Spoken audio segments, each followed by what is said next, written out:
Oke, Bapak Ibu, kita melihat bahwa terkait dengan perselisihan hubungan industrial ini banyak aspek-aspek yang perlu kita perhatikan. Nah, sebelum masuk ke strategi, kita lupa bahwa ketika strategi ini kita mau jalankan, ya bagaimana strategi penyelesaian bisa dijalankan, tapi kita nggak tahu jenis-jenis atau indikator yang termasuk dalam perselisihan hubungan industrial. Nah, kadang-kadang banyak kita temukan di lapangan, banyak, ya mohon maaf ya, dalam tanda kutip, penegak hukum, advokat, atau mungkin konsultan hukum yang tidak paham terkait dengan eh, jenis-jenis perselisihan hubungan industrial. Nah, sedangkan dalam Undang-Undang PPHI 2004 itu menyatakan dengan tegas bahwa perselisihan-perselisihan yang ada yang berkaitan dengan hubungan industrial itu hanya dipetakan menjadi 4. Yang pertama terkait dengan perselisihan mengenai hak, perselisihan terkait dengan kepentingan, perselisihan PHK atau pemutusan hubungan kerja, dan perselisihan antar serikat pekerja dan serikat buruh. Jadi di luar ini bukan merupakan konsep dari perselisihan hubungan industrial. Nah, kadang-kadang mengenai perselisihan hak dan kepentingan itu kadang-kadang suka tertukar, atau kadang-kadang banyak konsultan hukum atau advokat yang kurang paham mengenai hal itu. Nah, kemudian terkait dengan upaya hukum, ya, ini perlu jadi catatan juga. Banyak banget dari kita yang kadang-kadang belum memahami ini. Nah, terkait dengan perselisihan mengenai hak ini di tingkat pertama itu bisa di PN, kemudian masih bisa melanjutkan ke tingkat kasasi. Kemudian kalau yang kedua perselisihan kepentingan ini, pertama kalau tingkat pertama di PN, di PHI, terus kemudian itu juga menjadi tingkat terakhir. Jadi tidak bisa diajukan lagi kasasi ke Mahkamah Agung. Terus kemudian yang ketiga terkait dengan perselisihan hubungan industrial, perselisihan pemutusan hubungan kerja, itu juga bisa dua, baik tingkat pertama di pengadilan PHI maupun kasasi di Mahkamah Agung. Kemudian yang terkait yang ketiga perselisihan antara serikat pekerja serikat buruh, nah itu juga hanya bisa diselesaikan di tingkat pengadilan PHI. Jadi untuk perselisihan kepentingan dan perselisihan antar serikat pekerja dan serikat buruh itu nggak bisa diajukan kasasi ke Mahkamah Agung dan hanya bisa diajukan ke tingkat pertama saja. Itu yang pertama mungkin sebagai pengantar. Kemudian begini, ada satu hal yang menarik bahwa perselisihan hubungan industrial ini bisa diajukan peninjauan kembali.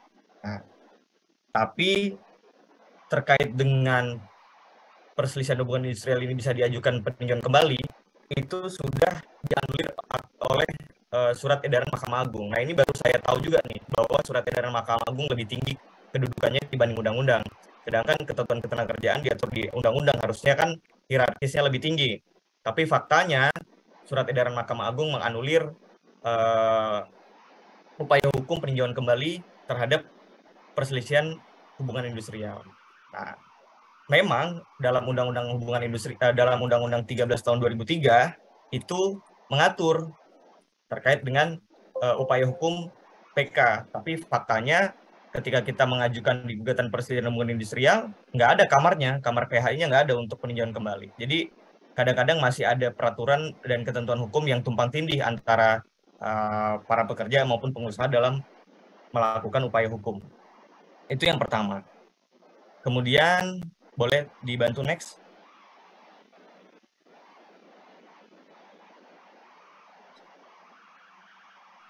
Sebentar ya Bang ya, ada kendala.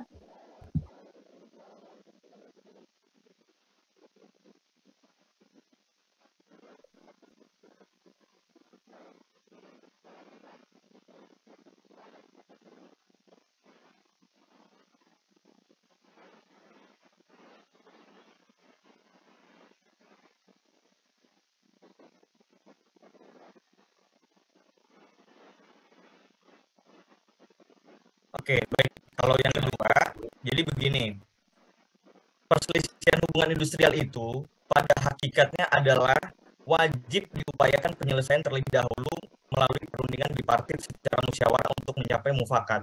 Jadi sebenarnya kalau banyak dibahas dalam seminar-seminar atau webinar-webinar atau mungkin praktisi hukum ya, khususnya di PKPA gitu ya.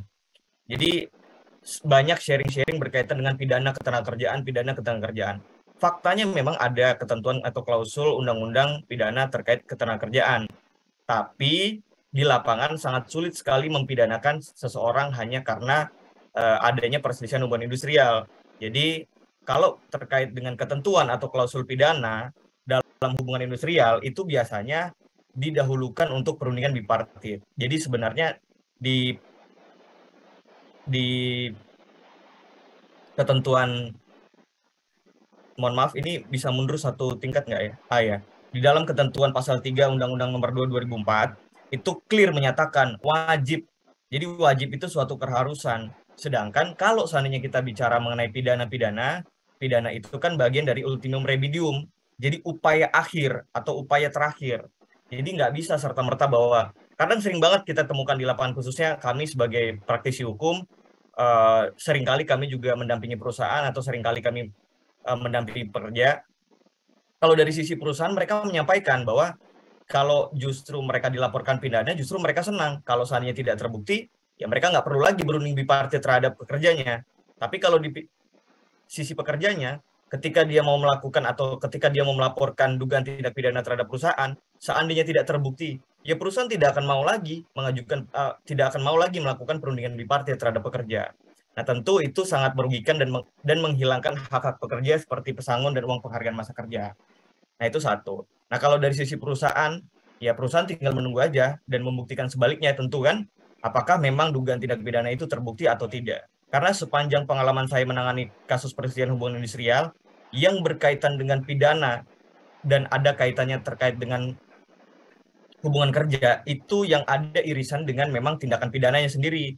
Contoh, misalnya kalau pekerjanya di bawah umur, nah itu bertentangan dengan Undang-Undang Ketenagakerjaan dan bertentangan dengan Undang-Undang Perlindungan Anak.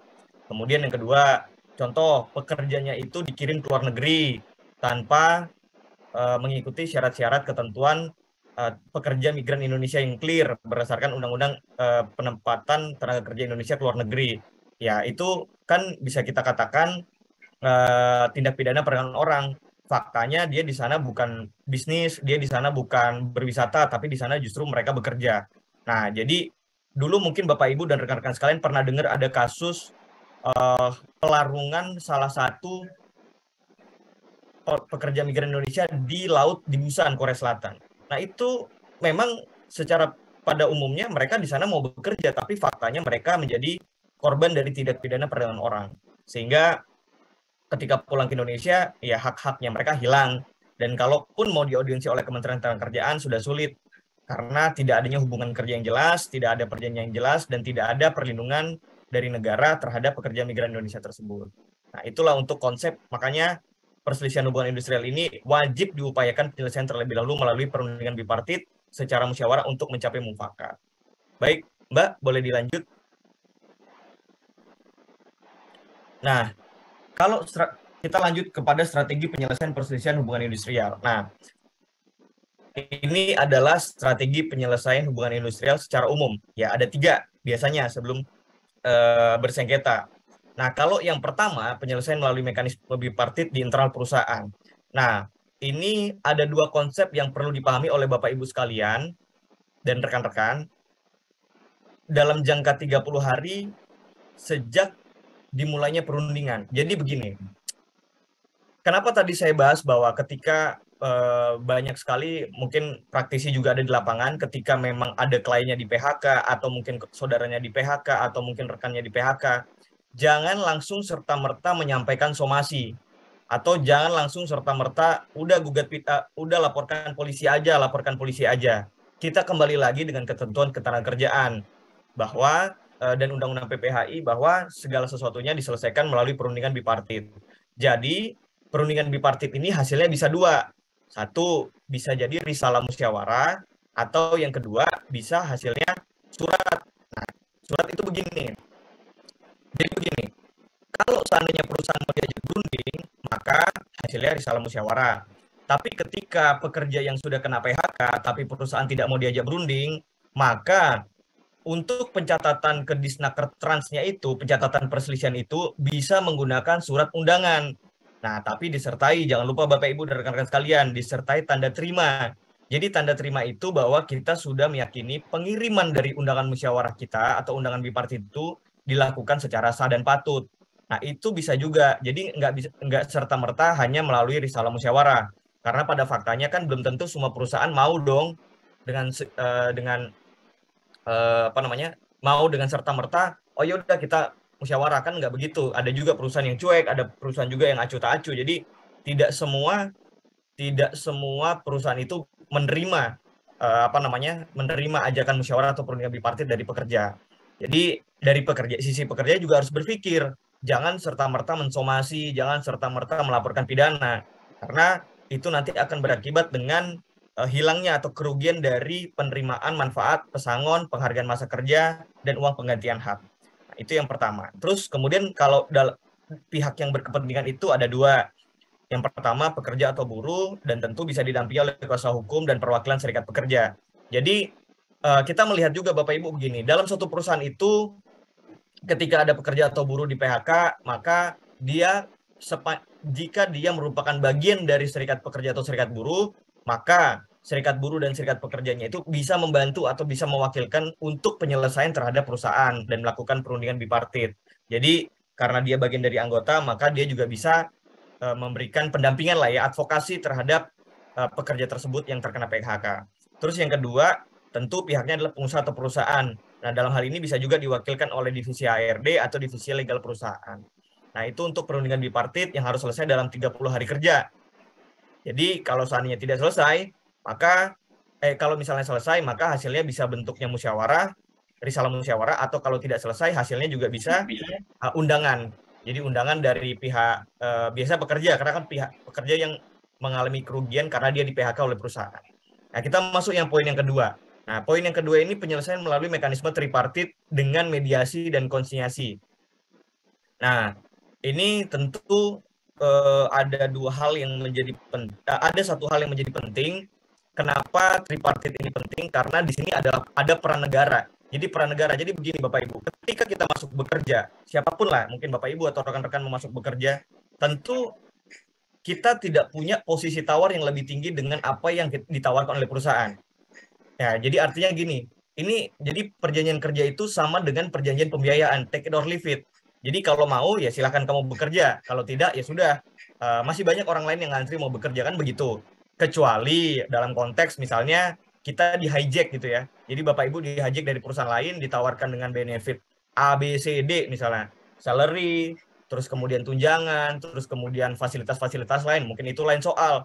Tapi kalau seandainya dari Bapak Ibu atau rekan-rekan sekalian baru memulai kerja, ya tentu dengan kualifikasi yang Bapak Ibu punya, tentu posisi tawar itu menjadi sangat riskan. Ya kadang-kadang, ya mohon maaf ya, dari banyak calon-calon pekerja yang bekerja itu hanya memikirkan soal indikator gaji saja. Dianggap ketika gaji itu, katakanlah misalnya UMR Jakarta kemarin baru naik ya, 5 juta kurang lebih. Nah, jadi cukuplah ini sesuai dengan UMR. Tapi dia nggak baca tuh di lembar-lembar berikutnya bahwa wah kerjaannya, waktu kerjanya, terus kemudian terkait dengan hak BPJS Ketenagakerjaan dan BPJS Kesehatannya. Nah, apakah itu menjadi komponen juga, menjadi hak yang harus diterima dari pekerja? Nah, dengan kewajiban yang banyak dilakukan oleh pekerja, ya tidak mungkin lah Bapak Ibu, contoh misalnya dengan hanya gaji UMR, tapi harus melakukan pekerjaan yang sedemikian rupa dan tentu yang dalam konteks hal ini di luar batas kemampuan dari pekerja itu sendiri. Nah, itulah fungsi negara ketika terjadi perselisihan hubungan industrial, bahwa negara hadir untuk menyeimbangkan antara pekerja dan buruh dan pengusaha atau perusahaan yang sedang berselisih. Jadi ini poin penting juga, karena kenapa? Karena kalau ketika negara tidak hadir, maka posisi dari pekerja ini sangat riskan. Tentu ada di bawah dari perusahaan ya. Kalau perusahaan nggak mau bayar, ya silakan kita akan challenge di pengadilan, kan begitu. Silakan bipartit, silakan tripartit, atau silakan nanti gugat ke perselisihan hubungan industrial. Nah, tapi kalau pihak perusahaan kan perusahaan akan defense saja. Ya tentu perusahaan akan berpikir, ya kalau bisa seminimal mungkin saya akan memberikan kepesangon, ya dicari-cari aja kesalahan dari pekerja, kan begitu. Nah, itu faktanya di lapangan seperti itu. Kemudian poin yang ketiga adalah penyelesaian melalui